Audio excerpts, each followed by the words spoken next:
Hey guys, it's Jason with Wire to Fish, and I get asked all the time, man, what knot do you use with fluorocarbon? I'm having problems with it breaking off, blah, blah, blah. Look, I'm gonna tell you, 95% of the time, I use a polymer knot. I know a lot of people have got a misconception about a polymer knot and fluorocarbon. Oh, it cuts into itself, it's gonna break, it's gonna do this, that, and the other. If you're having those problems with your polymer knot, in my opinion, it's because you're tying it wrong. There are some key steps to tying a good polymer knot. With your different rigs, whether it's soft plastics or a crankbait or whatever you want to tie it on, but there's some key things, key components to tying that knot that cause you problems with fluorocarbon. And if you'll pay attention to those when you tie your knot every time, you're not going to have any issues. What your line's going to break from is those little micro abrasions you get fishing around rocks and shells and rusty pieces of metal on docks and that kind of stuff. It's not going to be because of your fluorocarbon knot. All right, so let's just run through here, the couple of the key steps you've got to pay attention to when you're tying a polymer knot with fluorocarbon. If you do these things, I guarantee you the knot will work fine for you. So let's walk through it here. All right, so let's start over here. Let's cut the polymer knot off. All right, we're gonna use this background and zoom in a bunch here so you can see what's going on. So essentially, you're gonna double your line, pass it through. I always just go through one at a time. Now here's the first key to tying a good fluorocarbon knot. Your lines can't be crossed. Do you see how that line is crossed right there? That's no good. That's already gonna bind your knot up and start cutting into itself. So the first thing is, when you make that double loop go through there, it needs, the top part of the line needs to be on the top part, bottom part needs to be on the bottom part, they need to be separated. You see that there? Right there's a good start. All right, so then we're gonna pinch and make our little half knot. So you half knot the double line. Now here's the key, don't cinch that down. See how I've left, a pretty good loop there on my half knot? I haven't tightened it down. When you tighten it down, that's the part that cuts into your line. So just don't tighten that part down yet. So then we come up here. I've passed that loop over my lure or my hook in this case. And now that loop is up over my tag end and up over my main lead. And it's over that loop that I've got of the half knot from not cinching it down. Now the key here is, you can pull this loop through real easy and see the loop around my half knot is still loose.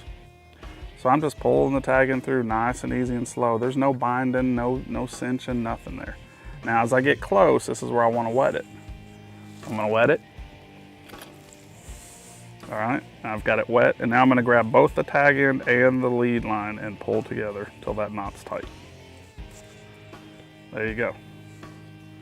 Now I've got a good, tight fluorocarbon knot that has not had any chance to cut into itself and weaken that line. Cut my tag end off real short, and I've got a perfect knot, and I am ready to go. Now I've got this rigged up where I can put my soft plastic on there. That's really all there is to tying a good polymer knot with fluorocarbon line. If you tie it this way, making sure you don't cross your lines on your initial double up of the line, leaving your half knot loop loose, looping around your bait, pulling it up over the tag end and the lead line, pulling the tag in nice and slow and easy, and making sure that doesn't all cinch down.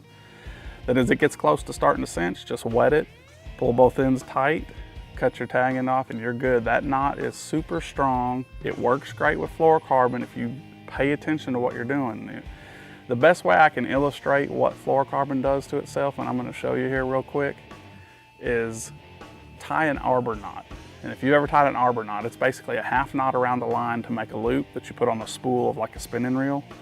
And then you tie a little half knot in the end, and you pull it tight, and the two knots jam together, and it tightens the line up and it cinches it around that spool for your spinning reel. If you tie that with fluorocarbon, I can clearly illustrate what fluorocarbon does to itself when a half knot is cinched down on itself. So let's do that real quick, and then you'll understand what's going on.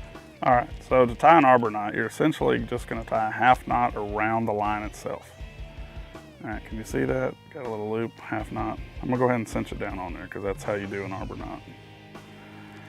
Then you tie another little half knot on the end of your tag end.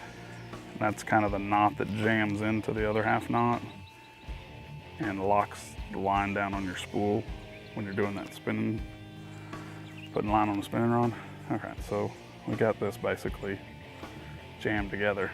But what happens when you get a half knot tied on fluorocarbon and it's cinched on there pretty good, hear how that's,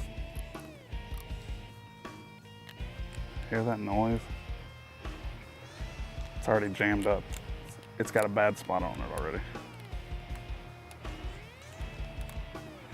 And there you have it. That's, I know that's hard to see. I'll show you a shot here real quick, this close-up shot.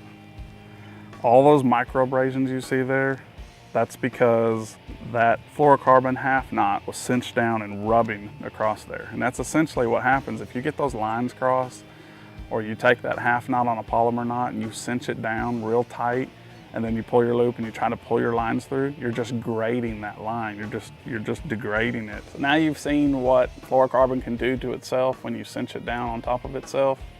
If you're just careful to tie the knots with the loops open and making sure the lines aren't crossed in your initial doubling of the line when you go through the eyelet, you're not gonna have any problems with the Palomar knot. So I hope this tip has helped, and stay tuned for more tips from Wired to Fish.